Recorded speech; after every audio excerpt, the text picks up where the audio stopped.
channel IFIS, and today I'm at the institute that has been named after Kofi Annan in Ghana. So I want you to come along with me and learn so much as you can. And there'll be questions here and there, but then I want you to learn because a lot of you also asked about for me to visit this institution. So learn about peace building and how the institution here is creating awareness on that. So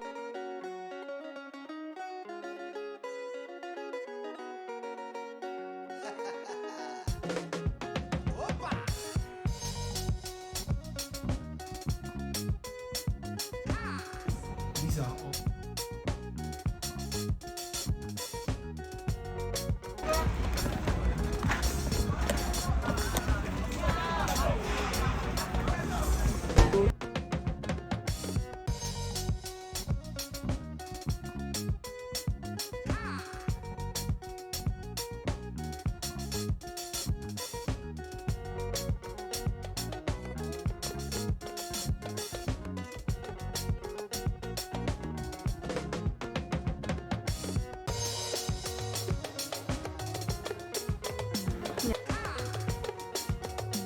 The Peace Garden.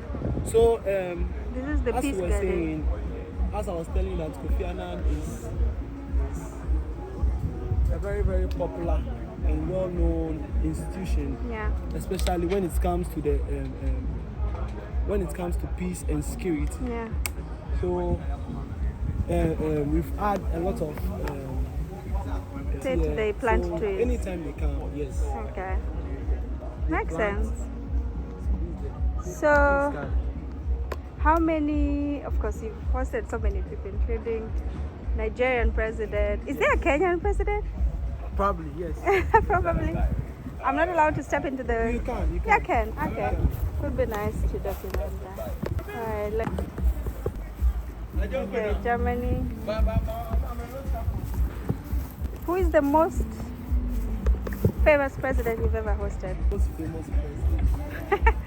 There Or have been person, one- doesn't have to be president. So, There's Ghana, most of all of them are very, very famous. there's and African especially- Union. I'm looking for Kenya. Have you seen? If Kenya is not here, Kenya will be at the other side. The other side. This was planted by the African Union. unions, yes. The commissioner. Okay. And Nigeria. ECOWAS. Okay, ECOWAS. Right. Okay, so we can. This is nice. So, which is the oldest tree here? Meaning, was the first tree to be planted by somebody? The one planted by Kofi Annan. Ah, yeah, absolutely, 2007. Okay, so let's see. No, but there are other. Tekaki This Kwete. was planted on 10th July 2007. Yeah, so that Then it was came older- too it's early. older than- Okay. So-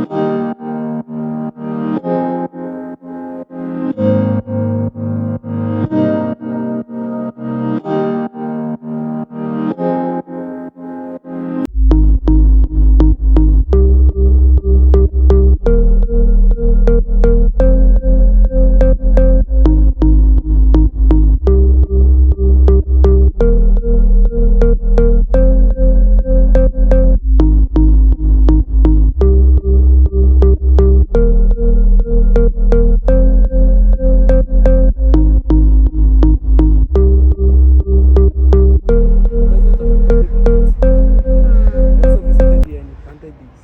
Okay. 2007. And then this is Field Marshal.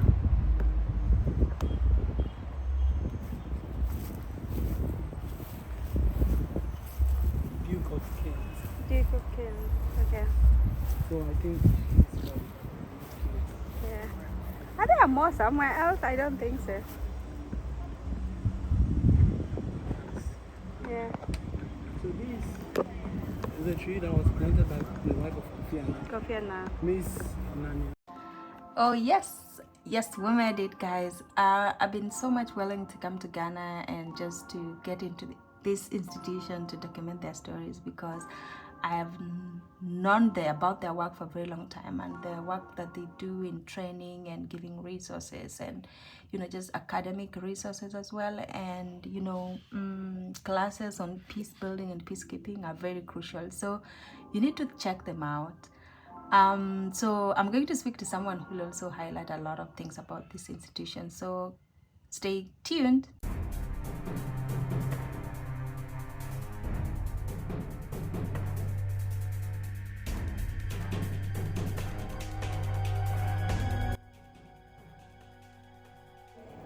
It's nice to meet you, Robin. I'm so happy to be at the Kofi Annan International Training Peacekeeping Training Institute. Center. Yeah, center in Ghana, KAIPTC in Ghana. So it's very famous, and a lot of programs that is undertaken or implemented in this institution, they are all about peace building, peacekeeping. And I know a number of young people who have been trained here as well. So today, even though I'm here, it's going to be interesting to know about what kind of peace building does Kofi Annan the late, but also just the institution as a whole is trying to, share with the world. What kind of work is happening here? So Ruben here will tell us who he is and all that he does, and a bit about what he's doing and what the institution is all about. So yeah. Okay, so Ruben, I'm Ruben. So I'm a national service personnel here. Yeah, and I work at the Department of Academic Affairs, Research here, FAR. So Kofi Annan International Peacekeeping Training Center was established, I think, somewhere in the 90s, like the late 90s. Okay. And it was like, it started fully like functioning around 2000 and 2002, 2003, sorry. Yeah. So here we run short courses, and we also have the masters and the PhD courses. Both of them are for the masters, it's for conflict and gender. So we have masters in conflict, peace and security, and masters in gender, peace and security, different courses, which they also have sub courses under them. And there are also and we have the PhD in international peace management. Yeah. So and there is also a short courses. Some run for a week, some run for two weeks, and some also, I think it's less than a week, especially for the cyber security course. So for the short courses, there are courses like the HAWA, humanitarian. Sorry, I don't remember. Yeah. So for the where I am, we run the PhD and master's courses. But the short courses, it's a different department that runs our course, which is the training department. So I'm trying to get a colleague from the training department. Yeah. She can give you she can throw more light on what they do at that department. Yeah. But for us, that's far. The faculty for academic affairs and research. Yeah, there are two parts. We have two parts in that. We have the academic affairs and the research. The research department, what they do is research, especially into peace and gender. Yes. So we have different and a lot of publications on peace and gender that we publish mostly every year. Yeah. And but for the academic affairs, we run the masters and the PhD programs. Yes. Interesting. I mean, also I think what everyone would be willing to really understand is why the institution, why did it come to existence? Okay, so it was established and named after Kofi Annan. Kofi Annan, as we both know, was the former UN Secretary General. Yeah. So since the institution was established mainly for peace and gender purposes. It was named after Kofi Annan because he was in the field, as in he worked with UN, which they normally run these peace and war, especially conflict and management courses. Yeah, but also like Kofi Annan, I think is well known, especially in the African continent, other than him playing a key role as the UN Secretary General. But especially in Kenya, he mediated over the post-election 2008. He was the main mediator, and so I think he's held in so much high regards in that. Yes. Sense. And not just in Kenya, but other African countries. So his vision about peace and what that looks like is the values that comes along with it. I think a lot of African countries share those values. Yes, to that, you see, because of that, we also run, there is a short course that is being run here, which is the election observation course. Yeah. Yes, so participants travel from, we get participants from different African countries especially.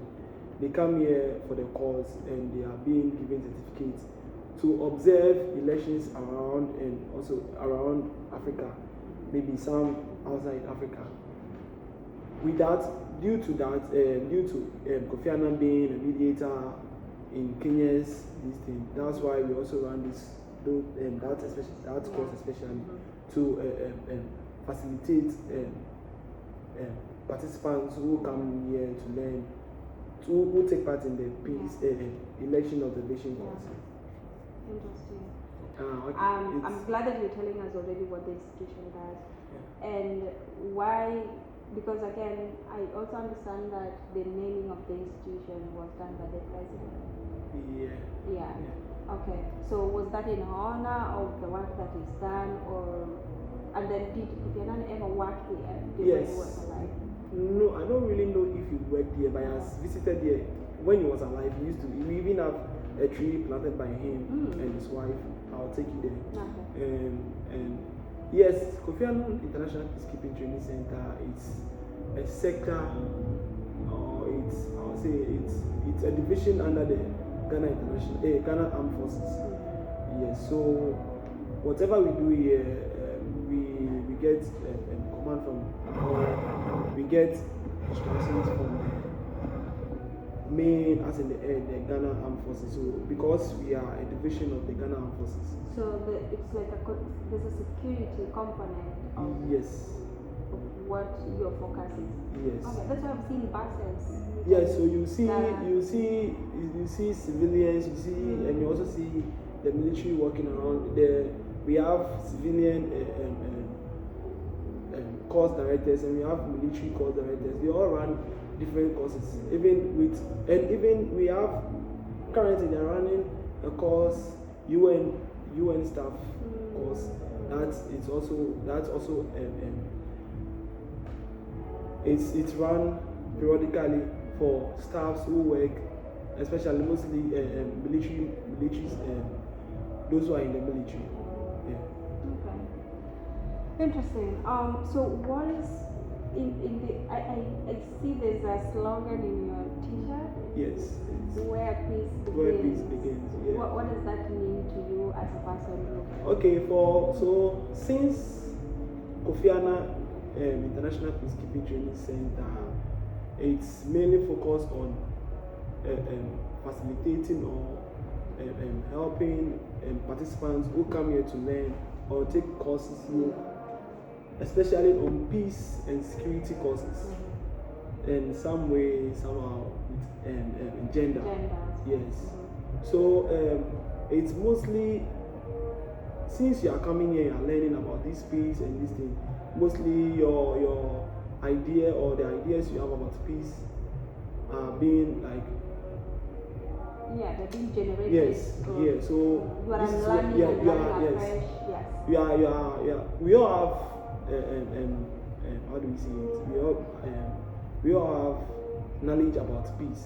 But when you come here, we are going to be enlightening or like giving more thoughts on what peace actually is, the sectors of peace and security.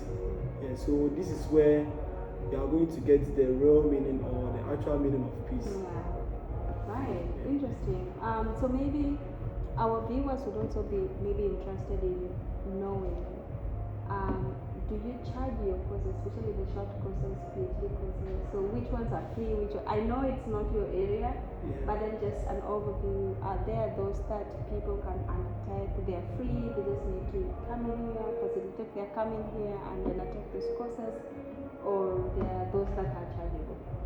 Yes, with the short courses, there are short courses that are free. For that one, you apply, and if you are lucky, you'll be invited to take the course. But most of them come with a fee. Most of them come with a fee.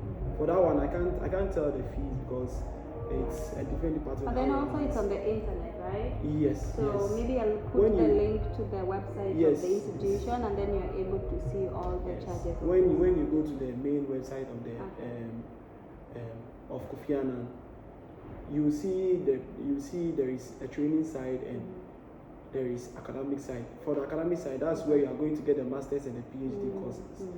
Yes. So the masters courses run for a year, the PhD is for 3 years. Okay. Both of them they both come at a fee. Interesting. Alright. Thank you so much, Ruben. Maybe the last thing you could tell us is, in your own understanding and with your experience and the work that you do here at Kofi Annan, would you say that Ghana is a peaceful country? Of course, Ghana has always been a peaceful country.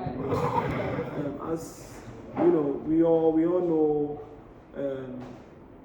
we are in our fourth republic, and our fourth republic has been a very, very long republic without any coup d'etat. We've held so many elections that even though there have been some challenges, but there've never been like a war or any serious conflict outbreak during our elections. And also Ghana is I also say it's a peaceful country because unlike other countries that we are like recently around West Africa, especially, there are a series of coup d'etats around, but even though things are not really going well in this country, we've never heard anything or any plan about a coup being organized or being planned. Yeah. And do you think that Kofi Annan played a key role in just ensuring that what we are able to see now happening in Ghana is happening the way it is, and there are no like coup d'etat, there are no ceasefires? Do you think he played that role as well? Yes, of course. Because we are here, as I said, we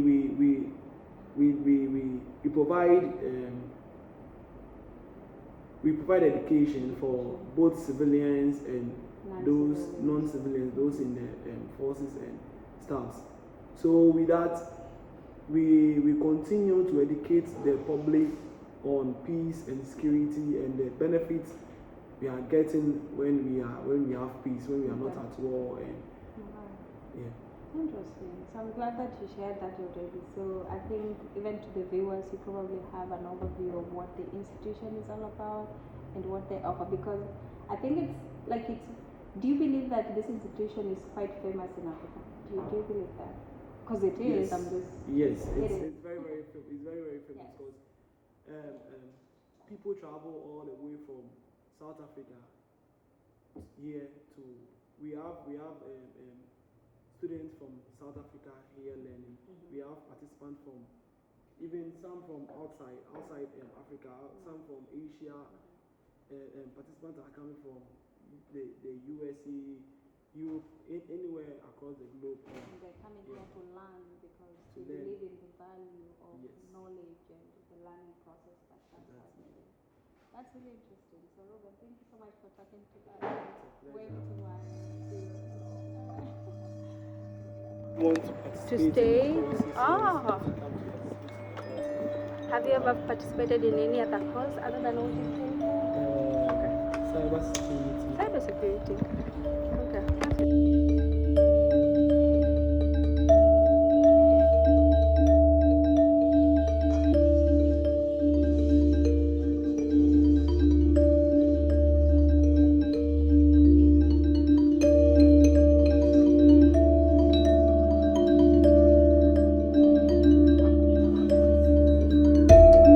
For how long have you worked here? It's a year, like it's over a year now. A year? Over a year now, yes. So you first had to train as for NYS? National Yes, Youth national, Service? yes, national service. Okay. And yeah, the national service. Okay. We were a lot that we came here for national service, but some of us were retained. Those who are still around were given extension. Okay. So now you work for the institution as we are just on extension. okay. After national service, we are given an extension. Okay. So how many young people? Because I think in Nigeria and in West Africa, it is mandatory that after high school, everyone has to go there for the youth service. Yeah. Why do you think that is important though? It's very important. For me, it's very important because when you were in school, you were having national service it ushers you into the corporate world. Yeah, it gives you the knowledge that you have to, as the practical knowledge you want in your field, especially. You are going to get you will get it when you are Okay. having it. So, Thanks.